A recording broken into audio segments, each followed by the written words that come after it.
Isaac shot me a look. Right, of course, but you keep the promise anyway. That's what love is. Love is keeping the promise anyway. Don't you believe in true love? I didn't answer. I didn't have an answer, but I thought that if true love did exist, that was a pretty good definition of it. Well, I believe in true love, Isaac said, and I love her. And she promised. She promised me always. He stood and took a step toward me. I pushed myself up, thinking he wanted a hug or something, but then he just spun around like he couldn't remember why he had stood up in the first place. And then Augustus and I both. And then Augustus and I both saw this rage settle into his face. Isaac, Gus said, "What? You look a little, pardon the double entendre, my friend, but there is something a little worrisome in your eyes."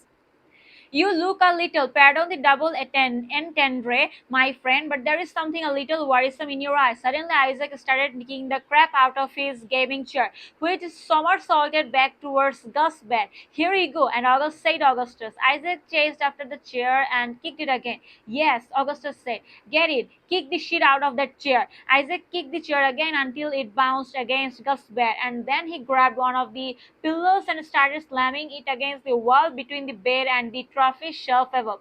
Augustus looked over at me, cigarette still in his mouth, and half smiled. "I can stop thinking about that book." I know, right? He never said what happens to the other characters. "No," I told him. Isaac was still throwing the wall with the pillow. He moved to Amsterdam, which makes me think maybe he's writing a sequel featuring the Dutch tulip man, but he hasn't published anything. He has never interviewed. He doesn't seem to be online. I've written him a bunch of letters asking what happens to everyone, but he never responds. So, yeah. I stopped talking because Augustus didn't appear to be listening. Instead, he was squinting at Isaac.